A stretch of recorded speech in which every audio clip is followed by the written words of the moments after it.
Hello students, अपन आज विज्ञान का पहला चैप्टर रासायनिक अभिक्रिया एवं समीकरण पढ़ेंगे। इसके नोट्स हैं, नोट्स के अकॉर्डिंग मैं आपको थोड़ा एक्सप्लेन कर देती हूँ, आप अच्छे से समझना।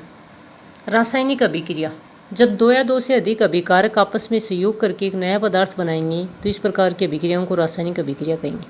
जनरली हम दैनिक जीवन में देखते ही हैं कि यदि हम सेव को आधा काट कर कुछ समय के लिए रखते हैं तो सेव पर एक भूरे रंग की परत बन जाती है। ये परत है वो सेव में पाए जाने वाले आयरन की ऑक्सीजन से अभिक्रिया के कारण आयरन ऑक्साइड यानी जंग का निर्माण हो जाता है। इसीलिए कहा जाता है कि सेव को काट कर ज़्यादा टाइम रखना नहीं चाहिए।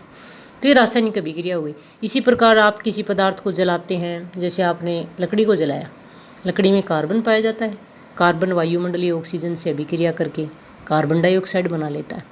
तो ये एक रासायनिक अभिक्रिया। रासायनिक अभिक्रिया है वो रासायनिक परिवर्तन है, उससे नए पदार्थ का निर्माण होता है। आगे देखो, रासायनिक समीकरण। किसी रासायनिक अभिक्रिया को हम जो उसमें अभिकारक हैं या उत्पाद हैं उनको प्रतीक या सूत्र से लिख दें तो इस प्रकार के समीकरण को रासायनिक समीकरण कहते हैं। जैसे जिंक को आपने Zn प्रतीक से लिख दिया। H2SO4 सल्फ्यूरिक अम्ल का सूत्र है, तो जिंक सल्फेट और हाइड्रोजन बनाएगा। ये अपने आप में एक रासायनिक समीकरण है। अब रासायनिक अभिक्रिया में दो मुख्य भाग होते हैं, एक अभिकारक और एक उत्पाद। अभिकारक किसे कहते हैं? ऐसे पदार्थ जो रासायनिक अभिक्रिया में भाग लेते हैं, जिनके कारण वो रासायनिक अभिक्रिया संपन्न होती है, उसे क्या कहेंगे? अभिकारक।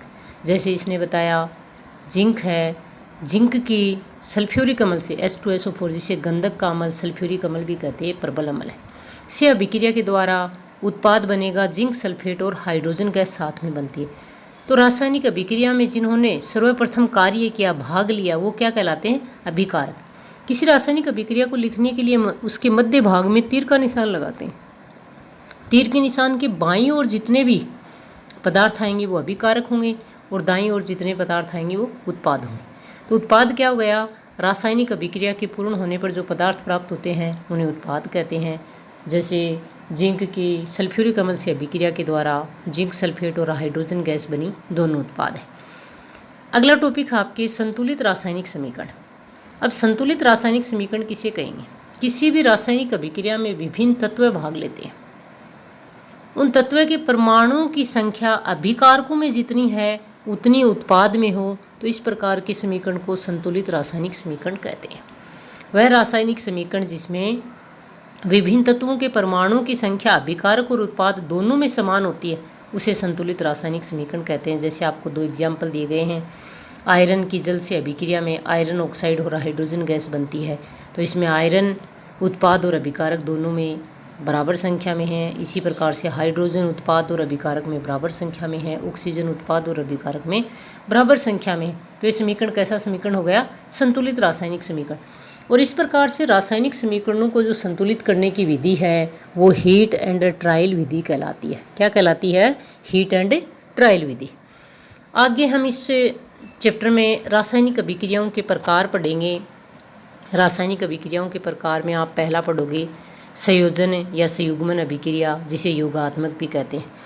नाम से ही पता चल रहा है, जब दो या दो से अधिक अभिकारक संयोग करेंगे और एक उत्पाद बनाएंगे तो इस प्रकार की अभिक्रियाओं को हम संयोजन अभिक्रिया कह देंगे। जैसे मैग्नीशियम के फीते का दहन हम ऑक्सीजन की प्रेजेंस में करें तो मैग्नीशियम प्लस ऑक्सीजन अभिकारक हो गए, उसमें मैग्नीशियम ऑक्साइड बनता है। ये संयोजन अभिक्रिया का उदाहरण है। अगला है वियोजन अभिक्रिया, जिसे अपघटन अभिक्रिया भी कहते हैं। वियोजन का जनरली अर्थ होता है टूटना, अपघटन का अर्थ भी टूटना होता है। अब टूटने का मतलब एक अभिकारक टूटेगा, दो या दो से अधिक उत्पाद बनाएगा। अब टूटने का तरीका तीन प्रकार से हो सकता है। अपने तीन प्रकार की वियोजन अभिक्रियाएं आप पढ़ोगे। ऊष्मीय वियोजन, यानी ऊष्मा की उपस्थिति में किसी अभिकारक का टूटकर दो या दो से अधिक उत्पाद बनाना, ऊष्मीय वियोजन पढ़ोगे आप। विद्युत अपघटन पढ़ोगे, और इसके अलावा एक प्रकाशिक अपघटन होता है जो AgCl तथा AgBr इन्हीं तत्वों में पाया जाता है। प्रकाश की प्रेजेंस में AgCl या AgBr हैं वो सिल्वर तथा ब्रोमाइड या सिल्वर तथा क्लोराइड में टूट जाते हैं। इस प्रकार की अभिक्रिया प्रकाशिक वियोजन अभिक्रिया या प्रकाशिक अपघटन अभिक्रिया कहलाती है। इसके अलावा ऊष्माक्षेपी अभिक्रिया, ऐसी कोई रासायनिक अभिक्रिया जिसके संपन्न होने में ऊष्मा और निकलती है साथ, उसे ऊष्माक्षेपी अभिक्रिया कहेंगे। यानी वो विलयन है, वो पदार्थ है जिससे नया पदार्थ बना, वो गर्म हो जाता है, उष्मा रिलीज करता है, उष्मा निकालता है, उष्माक्षेपी अभिक्रिया। उष्माशोषी किसी रासायनिक अभिक्रिया को संपन्न करवाने के लिए यदि हमें उसे बाहर से उष्मा देनी पड़े, उसे गर्म करना पड़े, तो उसे उष्माशोषी अभिक्रिया कहेंगे। विस्थापन अभिक्रिया का मतलब है कि इस प्रकार की रासायनिक अभिक्रिया